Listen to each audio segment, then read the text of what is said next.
Mary had a little lamb.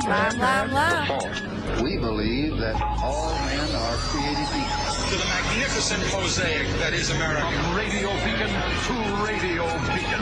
I have a dream today. Change has come to America. Believe me. Help is on the way. Knock, knock. Who's there? It's a figment of your imagination. Randi Rhodes Show. Turn up your mind. I'm profoundly saddened to stand before you today to report that 18 people lost their lives and 13 people injured in last night's attacks. In memory of those we lost and in honor of those who were injured, President Biden and I have ordered all U.S. flags and state of Maine flags to be lowered to half-staff immediately for the next 5 days. Maine State Police have issued a shelter-in-place order for Lewiston, Lisbon, and Bowdoin as the manhunt for that person of interest, Robert Card of Bowdoin, continues. I will let law enforcement speak to the ongoing manhunt and to their investigation, but Mr. Card is considered armed and dangerous, and police advise that Maine people should not approach him under any circumstances. Yeah. So, okay, all right. Didn't you just feel like there was something missing from the Armageddon-ish, crazy, situation that we found ourselves in for the last, 18 days, 19 days? Well, now, don't you feel like more oriented? Don't you feel like, a generous portion of American mayhem has just been added to the Armageddon story. And in a weird way, it's comforting because this is the devil we know. I mean, I was like, what is missing? What is missing? I mean, the House of Representatives is in complete and utter disarray.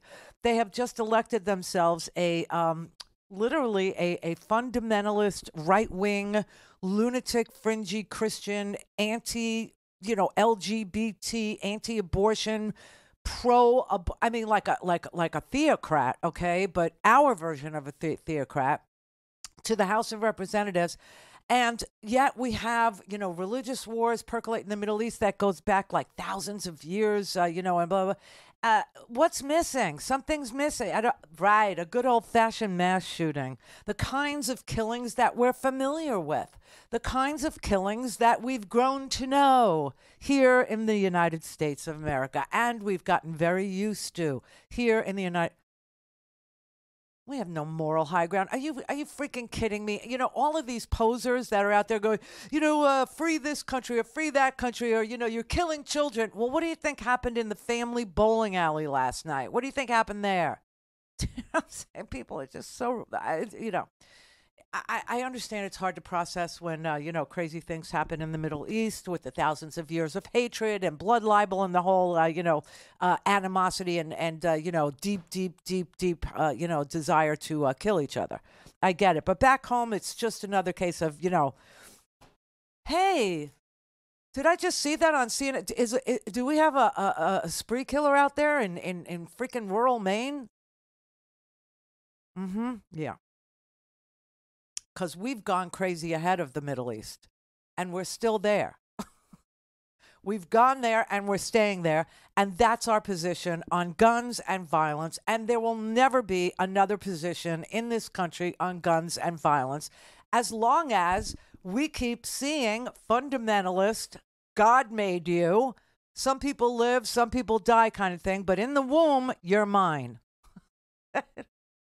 I don't even understand. I don't even understand how they get there from here. I don't. But so our new Speaker of the House, he was called upon to comment on the mass shootings in Maine. This is a dark time in America. Oh. We have a lot of problems, and we're really, really hopeful and prayerful. Prayerful.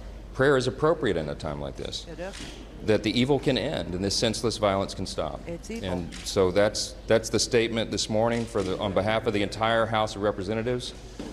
Everyone wants this to end, and I'll leave it there. Wait. aren't you a legislator? Why would you leave it there? Why not suggest a solution? Why? Oh, because it's evil and you can't legislate. They're going to do nothing. Of course they're going to do nothing. This is the United States of America. And he's a brand new Speaker of the House with absolutely no experience being, anything. Nothing at all. He's not a fundraiser, which is what the Speaker of the House is supposed to do, okay? He's not a massive, elite talented legislator. He's a freaking fundamentalist lawyer is what he is. He do you know his, there's so many questions about Mike Johnson, and the first one is like, who? I get it. I understand, because I didn't even pay attention to him either. And I'm pretty, involved, like up to my eyeballs in it. And I didn't ever pay attention to this guy. He was like a stinking backbencher that would, call in, OBGYNs to berate them, to humiliate them, or to make them feel like, did I just wake up in Iran? Like, what the hell is going on here? I don't, it's funny. I was telling Brett that I remember, and Brett remembers this too, okay? Brett remembers this questioning of this doctor, okay, this OBGYN, but neither one of us remembered that it was Mike Johnson, our brand new Speaker of the House, who was asking these crazy questions about infanticide and whether or not a doctor would do something that is illegal and call it abortion. It was the sickest thing. It was just the craziest thing that anybody had ever heard or seen. But nobody really, I didn't realize that this was Mike Johnson's deal here, but it is. Based on your website and your testimony today, you clearly support the right to abort a 20-week-old unborn child. So I would love for you to explain to us, in your medical opinion, at what point in pregnancy should having an abortion no longer be an option? Thank you for the question. As a medical doctor, I understand that every pregnancy is unique and different. I also understand that patients need to have access to care, pregnant people, as the pregnancy progresses, and that may be for various reasons. Okay, let me ask you, do you support the right of a woman who is just seconds away from birthing a healthy child to have an abortion? I think that the question that you're asking does not realistically reflect abortion care. In that scenario, would you support her right to abort that child? I won't entertain theoreticals. It's not a theoretical, ma'am. You're a medical doctor. It's not reality. I am a medical doctor, and that has never happened. Never happened in your practice, ma'am, but it happens. How about if a child is halfway out of the birth canal? Is an abortion permissible then? Can you repeat your question? If a child is halfway delivered out of the birth canal, is it permissible to have an abortion? Would you support the right for an abortion then? I can't even fathom that ever. I'm not asking you if you can fathom it. If it occurred, would you support that abortion or not? That's unrestricted abortion, right? That's a question that I can't imagine. Just like you probably can't imagine what you would do if your daughter was raped. If it hasn't happened, it may be difficult for you. You're not going to answer this question, but how about this one? How does one qualify as fully human? What makes a human being? What makes a person a human being is them being born, number one. Born. That's why we have birthdays. And then also their individual DNA, them having autonomy, being able to act and think. Okay, but wait a minute. A newborn child lacks the immediate capacity. A newborn child lacks the immediate capacity to make conscious, deliberate choices. So is infanticide okay? Oh, my God. I think what we're here to talk about is abortion care. What you're describing is something that is already illegal, and there are laws on the books for that. So I'm not a proponent. But see, you understand, if Dobbs is handed down, the states will be able to make that decision, and there are some that will go that far. You need to be aware of what we're talking about today. I'm out of time. I yield back. There are laws on the books for that. There are laws on the books for that. Why are you asking me about infanticide being part of what a doctor does? We first do no harm, okay? And then we take care of people who are sick. We take care of babies that are not likely to survive.